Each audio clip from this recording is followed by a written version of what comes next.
आम्ही आव्हान करतोय की माननीय पालकमंत्री महोदय आदरणीय गुलाबराव भाऊ पाटील हे जळगावला असणार आहेत, पण पालकमंत्री महोदय म्हणून त्यांनी या प्रश्नाकडे जातीने लक्ष घालणं, कारण त्यांनी जिल्ह्याचं पालकत्व घेतलंय, त्यांनी दातृत्व घेतलंय, तर त्या जबाबदारीने त्यांनी त्या सगळ्या गोष्टींकडे पाहावं. आम्ही मंत्री महोदयांना झेंडे फडकवू देणार नाहीत. आम्ही मंत्री महोदयांना झेंडे फडकवू देणार नाहीत. आम्ही मंत्री महोदयांना झेंडे फडकवू देणार नाहीत. भुसावळ शहरामध्ये गेल्या 7 वर्षापूर्वी दिनांक 15, 16 आणि 17 नोव्हेंबर 2018 रोजी रेल्वे प्रशासनाने रेल्वे उत्तरवाट परिसरातील जवळपास 5000 घरे जमीनदोस्त केली होती. हे आपली सर्वांना माहिती आहे. अतिक्रमणाच्या नावाखाली जी कारवाई केली त्याच्यामध्ये रेल्वे प्रशासनाने 5000 घरं उद्ध्वस्त करून हजारो कुटुंबांना या ठिकाणी एका रात्रीतून बेघर करून रस्त्यावर आणलेलं आहे. या संपूर्ण घटनेला आज 7 वर्ष या ठिकाणी लोटली गेलेली आहेत. ज्यावेळेस या भुसावळ शहरामध्ये रेल्वे प्रशासनाने अतिक्रमण काढलं होतं त्यावेळेस इथले स्थानिक आमदार, नगराध्यक्ष आणि काही प्रशासकीय अधिकाऱ्यांसोबत त्यावेळेसही आम्ही या ठिकाणी या अतिक्रमणधारकांचं पुनर्वसन झालं पाहिजे या मागणीसाठी आम्ही त्यांच्यासोबत एक बैठक केली होती.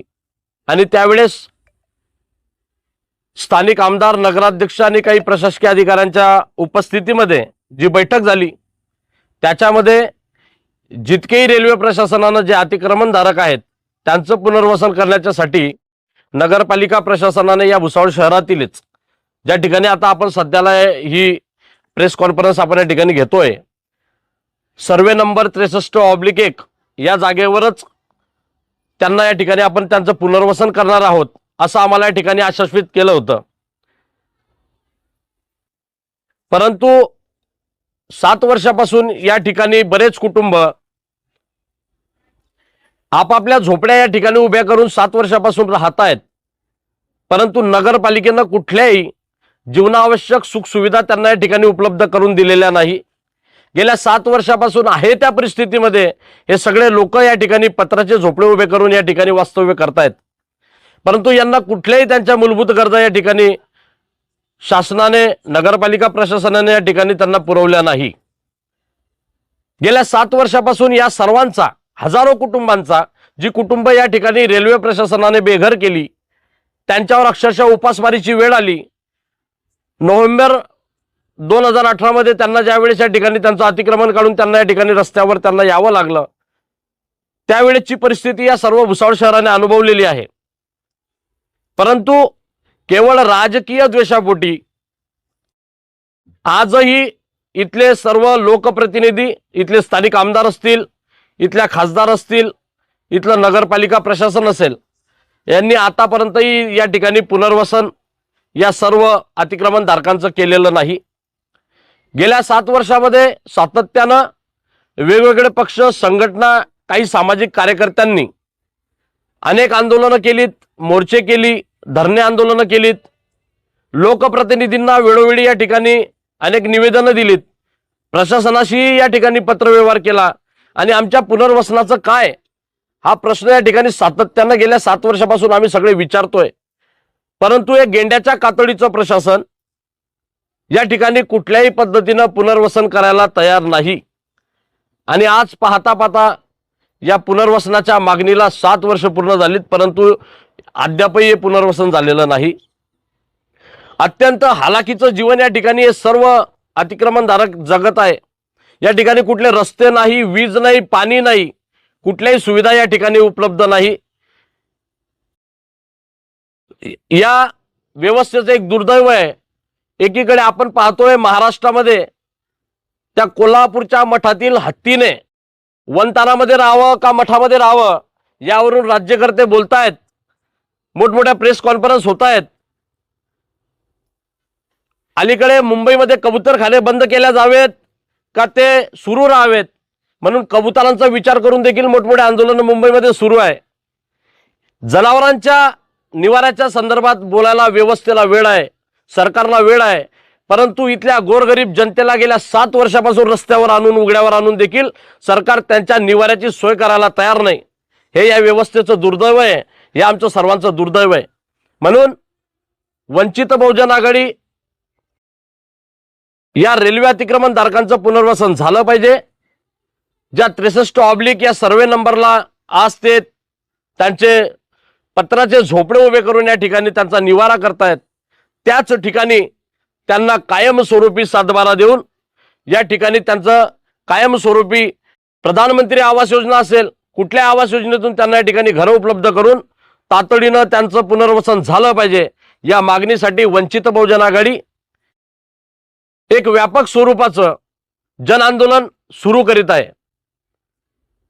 आणि या आंदोलनाचाच भाग म्हणून वंचित बहुजन आघाडीच्या वतीनं येत्या दिनांक 12 ऑगस्ट मंगळवार रोजी सकाळी 10 वाजता भुसावळ नगर परिषदेला ठिय्या आंदोलन करून या व्यापक अशा जन आंदोलनाची सुरुवात या सर्व रहिवाशांच्या उपस्थितीमध्ये, या सर्व अतिक्रमणधारकांच्या सोबत आणि वंचित बहुजन आघाडीचे सर्व सन्माननीय पदाधिकारी, वंचित बहुजन आघाडीचे कार्यकर्ते यांच्या प्रमुख उपस्थितीमध्ये या ठिकाणी आंदोलन सुरू होत आहे. आणि या आंदोलनाला आम्ही जोपर्यंत या सर्व अतिक्रमणधारकांना न्याय मिळत नाही, यांचं पुनर्वसन होत नाही, तोपर्यंत हे आंदोलन आम्ही सुरूच ठेवणार आहे. या आंदोलनाचे विविध टप्पे असतील ते तुम्हाला सन्माननीय जिल्हाध्यक्ष शमीबाताई पाटील सांगतील. परंतु आपल्या माध्यमातून मी हा लढा इथल्या 100 घरांचा नाही, हा लढा इथल्या 200 घरांचा नाही, तर हा लढा जो आहे तो माणुसकीचा लढा आहे. म्हणून आपल्या माध्यमातून या भुसावळ शहरातील मी विविध राजकीय पक्ष असतील, संघटना असतील, समाजसेवी संस्था असतील, यांना देखील विनंती करतो, आपण मंगळवारपासून 12 ऑगस्टपासून सुरू होणाऱ्या या आंदोलनामध्ये मोठ्या संख्येनं सहभागी होऊन जोपर्यंत या सर्व अतिक्रमणधारकांचं पुनर्वसन होत नाही तोपर्यंत आमच्या सोबत खंबीरपणाने आम्हाला साथ द्याल, या आंदोलनात सहभागी व्हाल या अपेक्षा बाळगतो. धन्यवाद.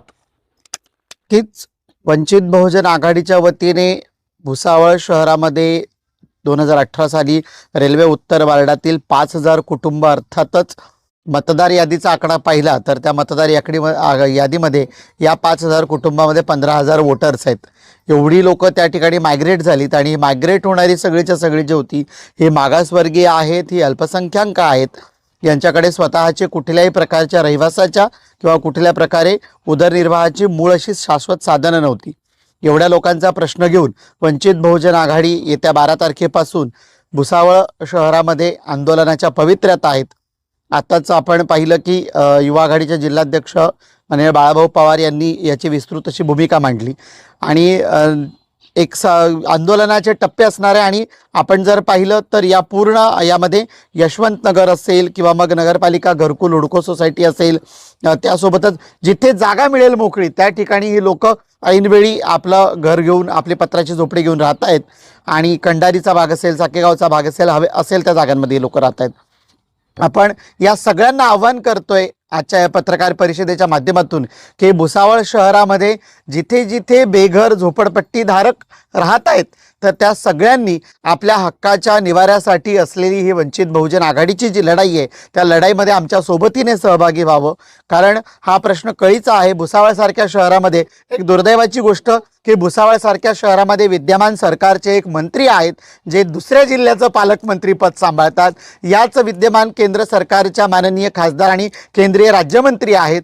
त्यासोबतच लगतच्या जरी विधानसभांकडे पाहिलं तर इथे देखील विद्यमान सरकारचे मंत्री आणि जबाबदार खाते असलेले लोक आहेत. पण भुसावळसारख्या शहरामध्ये बेघर झोपडपट्टीधारकांचा प्रश्न हा खूप गंभीर होत चाललेला आहे.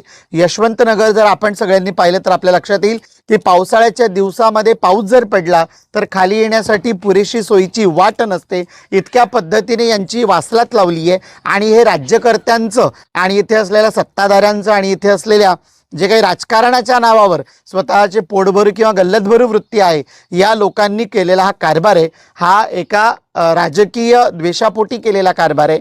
कारण इथे असलेला बहुतांशी समाज हा बौद्ध समुदाय आहे, हा मागासवर्गीय आहे, हा मायनॉरिटीमधून येतो. अशा समुदायाला त्याच्या हक्काचं घर मिळालं पाहिजे. कारण विस्थापनाच्या आधी त्याचं पुनर्वसन व्हावं असं एकीकडे केंद्र सरकार राज्य सरकारचे कायदे सांगतात, पण असं मात्र या नागरिकांच्या बाबतीत झालेलं दिसत नाही. तरी या सगळ्या गोष्टींना घेऊन वंचित बहुजन आघाडी आंदोलनाच्या पवित्र्यात आहे. 12 तारखेला आम्ही सीओंना आधी जाब विचारणार आहोत. ते ठिय्या आंदोलन असणार आहे. त्या दिवशी आम्हाला अपेक्षित असं परिमाण जर मिळाला तर ठीक, नाही तर आंदोलन कंटिन्यू राहील. दुसऱ्या दिवशी आम्ही चूल पेटवू, ती उपविभागीय अधिकाऱ्यांकडे असेल. तिसऱ्या दिवशी आम्ही वाट धरू ती लोकप्रतिनिधींच्या घरांची. कारण आमदार महोदयांनी पालकत्व घेतलेलं आहे या विधानसभा क्षेत्रातल्या प्रत्येक प्रश्नांच्या अनुषंगाने. तर आम्ही त्यांच्या घराची वाट धरू आणि त्यांना प्रश्न विचारू. ताई, नाथाभाऊंनी सुद्धा सांगितलं होतं, प्रेस कॉन्फरन्स त्यांनी घेतलेली होती की आम्ही घरकुल काही झोपड्या यांच्याकडे मंजूर करण्यात आलेले आहे. कारण विधानसभा आली तर मग या ठिकाणी झोपड्या दिसतात, नगरपालिकाला झोपड्या दिसतात. हा प्रकार सध्या भुसावळ शहरात हा फार मोठ्या प्रमाणात दिसून येतोय. काय सांगा?